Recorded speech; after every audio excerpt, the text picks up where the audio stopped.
welcome back to the 6th episode of the Backwards History Podcast. I'm your host, Will, here with my co-host, Kevin. Say hi, Kevin. Hi, Kevin. Shut up, Kevin. Okay. If you hear an unfamiliar laugh in the room, it's because we've got our special guest here today, Michael, otherwise affectionately known as Cuba. Say hi. What's up, guys? How's everybody doing? So, Cuba, give us a little intro about who you are and what relevance you have to the podcast. Well, perfect. So, my name is Michael. I'm best friends here with Kevin, the local historian. Born and raised in a little town called Caledonia, Mississippi. I'm the son of a Cuban immigrant and a American woman. American woman? Mm-hmm. I really want to sing now, but I'm not going to. I think I had the urge to. I think we all did. But today's podcast is about the Bay of Pigs incident, the Cuban Missile Crisis, and the Cold War as a whole. And Michael here is actually probably the result of the failure of the Bay of Pigs incident. Exactly. And I love how you use the word incident there, to kind of, go against what a lot of people would like to think it is, which is an invasion. And within, not being so much an invasion, but it was more of a failure than anything. Because it was, very, poorly reconned and very poorly, scouted out as far as like what they were actually going to be going through with the actual invasion itself. So my understanding is, we had Cuban refugees coming to the United States and then getting trained by American CIA agents and Green Berets to then go back to Cuba and try and overthrow Castro and the newly formed communist government there in Cuba. Correct. Yeah. So like back in January of 1959, Castro went in and overthrew the current regime of Batista, but obviously a lot of Cubans, they didn't really care for Castro's form of government. They wanted to make sure to go back to make it the way that they're used to, the way that they love, the way that they had grown up.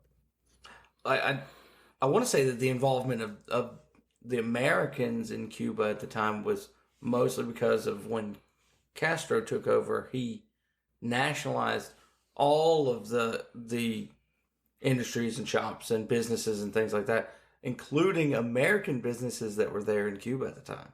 Yeah, either that, and they also just cut out a lot of American influences because he saw America as like the giant pig of the world, and so he wanted to make sure that all traces of the Americanism that was infiltrated in Cuba was kind of taken out. So that's why he took over in 1959, like he did. And he also had the backing of Nikita Khrushchev in the Soviet Union at the time, the USSR, who were not very happy that the Americans had recently put nuclear missiles in Turkey, or was that a little later? Kevin? Following World War II, you left with two superpowers, United States and Russia. So it's like it's two big kids on the block, and they're kind of duking it out who's going to be, the top bully, more or less to say. And so they didn't ever want to come like direct blows, because that would essentially be World War III. So what they do, they start manipulating smaller up-and-coming countries, developing countries such as Cuba, such as Turkey, to kind of get one over on their enemy. It's two schoolyard children flexing at each other on a global scale. Essentially. Pretty much, yeah. Like I said, no direct, engagement, which is why it's called a Cold War. Yeah. Where there was no actual fighting between the two. Well, there was plenty of fighting, plenty of espionage, plenty of backhand deals, a lot of shady business. But so fighting on the by fringe forces on the behalf of one side or the other, but never any direct conflict. USSR versus USA, right? Like in the Bay of Pigs incident, where you had U.S.-backed Cuban refugees trained by the U.S., sent by the U.S., fighting directly with the Cuban army. Mm-hmm. So Cuban-backed or USSR-backed Cubans and American-backed Cuban refugees going at it. Cuban refugees lose to like 20,000 Cuban troops. Yeah, they were very, very much outnumbered. The Cuban refugee forces that were CIA trained, they were numbered anywhere from 1,200 to about 1,500 refugees. And on top of everything not being poorly recon, and everything being really poorly scouted out for them, they were poorly equipped as well, as far as actual physical equipment in their hand. And as I recall, JFK actually, or supposedly, promised air support, American air support, and it never came. Yeah, never came there, and then the support, quote unquote, that they received beforehand, like I said, with the scouting and recon, there was just a lot of technical blunders. One of which, the biggest thing that impeded the forces were actually invading, was there was some recon done above the Bay of Pigs to figure out what the terrain of the ocean looked like underneath there, and there was what looked like just to be a giant lump of seaweed floating out in the ocean. Just, floating out and about, and it was like, no, there's no big deal. This is seaweed. We can float through that with all our boats. No worries. But when the day actually came to invade, they came across that lump that they thought was seaweed, but it actually turned out to be a big rock of coral. And it really just, impeded their speed in being able to get to the shore, giving the Castro-backed Cubans on shore a lot more time to be able to ready themselves and to defend themselves. So as a result, what happened after they failed? Well, I mean, with the failure of that invasion, I mean, it made, for one, the U.S. look just silly, because everybody knew that the U.S. was involved with the training of those refugees, and it just made Russia look that much bigger.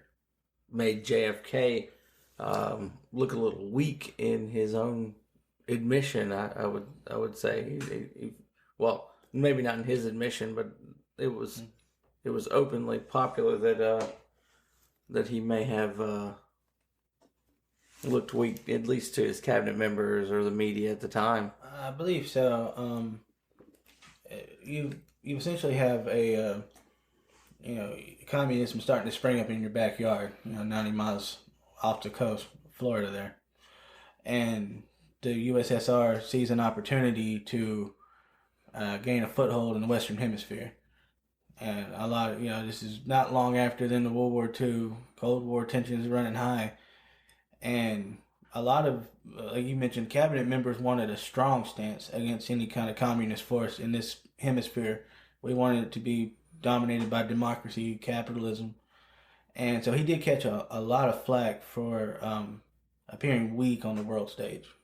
It's my understanding that at the time, as far as measuring the capabilities of USSR versus USA, the American missiles had intercontinental capabilities. Yes. Whereas the Russians did not. Right. When it came to nuclear weapons during that time, clearly America was the first to crack the atom and get the bomb. And then everybody else was playing technological catch-up. Trying to get, the next latest and greatest weapon. And you have your intercontinental ballistic missiles for America. You can hit just about any target in the world. So you see this small island nation, fall to communism, and it's like, hey, that's a very strategic spot. So let's definitely push our influence there. Well, we had missiles in Turkey, which was completely capable of reaching Moscow. Russia. Oh, no doubt. Reaching Moscow with no problem. So in my opinion, it would stand to reason, why wouldn't Russia want to put missiles just as equally effective, and if all they had was short range and medium range, as opposed to our long range capabilities, and we still put ones that close to Russia, why wouldn't they want to put them 90 miles off of Florida? Right. Definitely power moves on the world stage. Theodore Roosevelt, speak softly but carry a big stick. Definitely America's way of strutting around, letting everyone else know. We swung that stick a little bit too soon, I feel. If we can hit them from over here, why, thumb our nose at them by putting them right down the road in Turkey? The government did receive a lot of, flack for that. Like, why? What was the purpose? As you've mentioned, we have these long-range capabilities.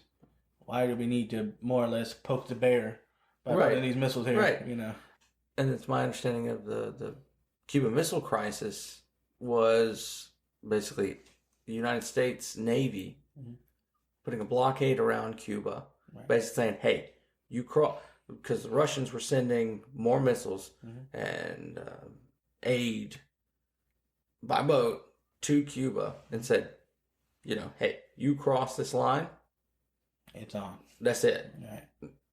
We're going to war, Literally, because that was the safer option. because they could have attacked Cuba, and then maybe they win, but Cuba has the option of nuking the United States, Right. and they could hit any major city from that area. Oh yeah. Because like as close as Cuba is to the United States, I mean, being 90 miles away from Key West, I mean, those missiles, the speed that they travel, I mean, one of those would get to Miami in less than an hour. One of the major commercial hubs of the United States. You get there less than an hour there. You could get to Atlanta in about 2 hours right there. You could get to Washington, D.C., our nation's capital, in a very short amount of time. Yeah, I mean, it's a very short amount of time. And so it's, only naturally instinctive for the U.S. to do something, not necessarily directly an act of war, so to speak, but like you said, set up that blockade saying, hey, don't cross this line in the sand, so to speak. But we were 100% ready to declare war on Russia. Oh yeah. If they crossed that line. And Kennedy had met with his advisors and actually discussed, the cost of World War III. Like how much would it be if we were to get involved in this? Because at that point, World War III was considered an actual possibility. Well, we'd gone back to back to war. I mean, it was 2 world wars in 31 years. Yeah. Yeah. So it was not that far fetched to say that we'd go right back to a major war. Mm-hmm. And it's my understanding that Kennedy received a letter from Khrushchev saying we will remove the missiles from Cuba if you remove the missiles from Turkey. Right. And publicly basically say that you're backing down. Right. It was almost like we need to show a submission on your part because you more or less started this. So he publicly came out and said, we're good, but secretly took the missiles out of Turkey. Didn't publicize. Of course, it's common knowledge now. Right. Maybe not common knowledge, but it's public knowledge now. Right, it's available now. But he didn't go out to the media and say, hey, we're taking that out of. Yeah, it's not necessarily public, but it's not exactly classified either. Right. It's just not put out in mainstream right at the time. Exactly. Of course, I'm sure there's plenty of covert operations and things of that nature that were definitely cut out of that whole time period. Such as the training of the Cuban refugees to begin with, and the with the Bay of Pigs. That obviously would have been 100% classified at the time. Yeah, they wanted that to make it look like it was more of a naturalized invasion. Like they wanted to go and take it into their own hands to go in and take back their country. Which, when secretly the U.S. we wanted to have a quote unquote capitalistic foothold in Cuba because it's such a rich vibrant island. A lot of people will go there and spend money, so we want to make sure we have a capitalist interest there, which is what Castro wanted to overthrow to begin with. We were importing a lot of sugar from Cuba at the time, which actually kind of leans into your story about who you are and where your family comes from, because you said earlier that your dad was on a sugarcane plantation. Why don't you explain a little bit of that? Yeah, we talked a little bit off mic, about my background as far as like my family's involvement in Cuba. My grandfather was actually not so much enslaved, but kind of put into servitude, so to speak, into the Cuban equivalent of a concentration camp in order to try to earn my family's freedom from Cuba. He was in there for 27 months, so he started about 1967 or so. And my family wasn't able to get out of Cuba until August of 1970. In fact, he was set up on a freedom flight, so to speak. In fact, the second to last one that Lyndon Johnson had set up to help those refugees get back to America so they can, start a new life. Interesting. Extremely interesting, considering that nowadays any refugees from Cuba are typically seen in makeshift rafts, washing up on shore in Miami or other parts of Florida. You don't hear of anything like that happening anymore. Of course, we have an American base in Cuba, which I still don't quite understand, but that's a topic for another episode. But yeah, the Cold War time period was a lot of military industry growth going on, and a lot of espionage growth going on.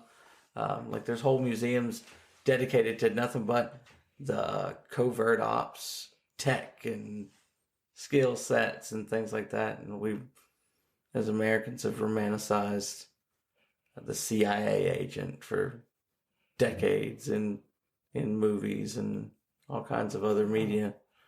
And kind of go along with the whole little arms race, so to speak. There was also strategic location races. One of the biggest ones throughout the entire 60s decade was, can we land on the moon? I mean, there was the Russia had the little spacecraft that was able to get up to the moon, and we actually set a goal out in the early 60s. We will land on the moon in about 10 years. They sent a monkey first. They definitely sent a monkey first. I don't remember the monkey's name, but they sent a monkey first to space. Anyway, I don't think they sent him to the moon, but they sent him to space. Interesting enough, the whole moon race actually started as the possibility of militarizing the moon, actually having forces on the moon, like back in 1954. What if we did? Oh, what if we did?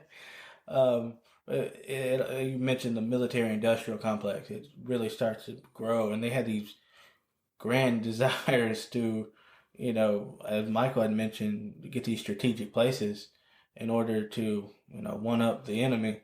But if you could get on the moon, that would definitely give you an advantage over everybody on Earth. Literally a peeing contest on a global scale. Oh, massive scale. I mean, that's pretty ridiculous. Almost on a cosmic scale with the moon involved. Lord. I don't know. It's nuts when you think about it, because people are taught all their lives not to be that way when they're kids, and then you get into you see these high level people like presidents and prime ministers, global everybody else, superpowers. They're grown men in the highest positions in their country, and they're still acting like kids in middle school having a peeing contest. Like, my rocket's bigger than your rocket. Exactly. It's so ridiculous. Like, I can fly faster than you. I can blow up stuff bigger than you can blow up stuff, Right. That's all it is. Like, if you think about the whole, missile placement in Cuba and Turkey and everything, it's like you think about these two guys on the playground, like, I'm not touching you. I'm not touching you. I'm really close to touching you, but I'm not touching you. It really is. It's like the nuclear weapon version of I'm not touching you. That's really what it is. It's so ridiculous. Just crazy the perspective it gives you. But yeah, I want to thank you for joining us for our podcast on this episode. Hopefully we can get you back for other topics on later dates. Absolutely. It'd be my pleasure. I'd love to join. Well, it's always fun having you here, even though you live in another state. We're going to have to join you for our JFK assassination episode, I hope. Come maybe look around Dealey Plaza beforehand. Maybe go, live on the recording there. That would be great. Wind noise awesome. Might be a problem out in Dealey Plaza, but... Give it a bit of an organic feel. It is next to a train yard, too, so, it might be... Oh, yeah, that is true. That's true. That's where the real shots came from, let me tell you. Well, let's not give too much away now. Right.